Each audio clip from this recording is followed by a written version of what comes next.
Du président Idriss Seck, vous êtes sorti de rencontre. Qu'est-ce qu'on peut retirer de cette rencontre?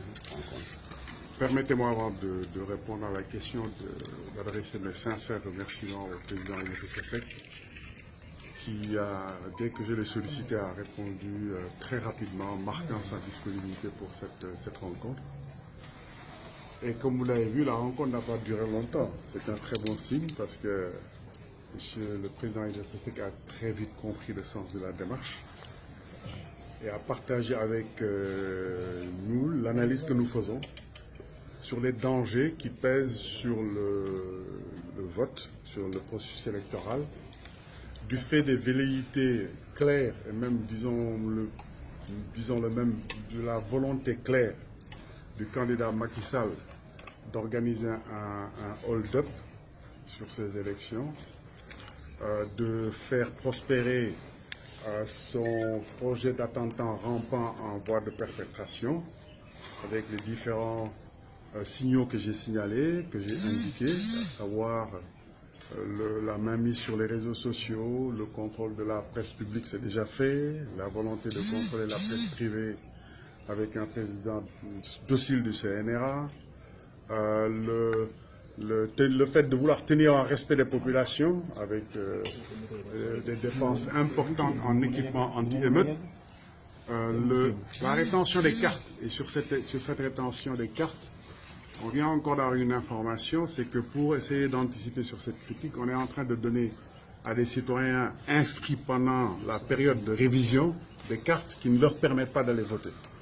Ça encore, c'est un autre élément qui confirme cette volonté de hold-up sur cette élection.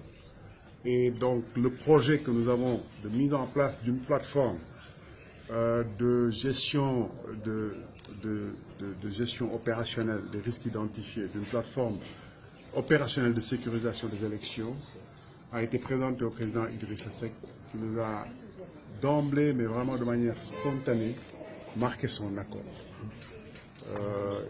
Il encourage le projet, il souscrit au projet, il nous a clairement dit qu'il accompagne le projet, qu'il a donné son accord. Sa coalition va aller plus loin dans l'étude, mais sur le principe, il a donné son accord et nous en sommes très satisfaits. Et il nous a fait part de sa totale disponibilité pour accompagner le projet. Et existe-t-il une particularité comparée aux précédentes visites que vous avez rendues à d'autres leaders? Non.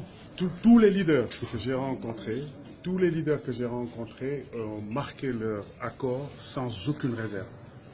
Et c'est un signe très encourageant en direction de nos populations, pour leur montrer que l'ensemble de l'opposition va travailler sur la question de la sécurisation des élections, non pas pour défendre les intérêts des candidats, mais pour défendre les fondamentaux de la République. Parce que cette élection, ça concerne d'abord les citoyens. Il s'agit de défendre les droits des citoyens, le droit de vote, d'un vote transparent, ce qui n'est pas le cas. Donc aujourd'hui, je dois signaler que sur ce point, le président Idriss Seck nous a fait une suggestion qui est très importante. Il faut que dans la communication, que nous fassions également, nous ciblions également tous les acteurs politiques. Il ne faut pas que ce soit perçu uniquement comme une démarche ciblant les candidats à l'élection.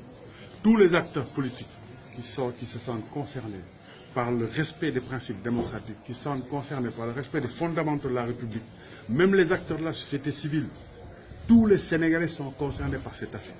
Donc nous, conformément à cette suggestion du président, nous lançons effectivement un appel à tous les Sénégalais, candidats, acteurs politiques, société civile, organisations des droits de l'homme.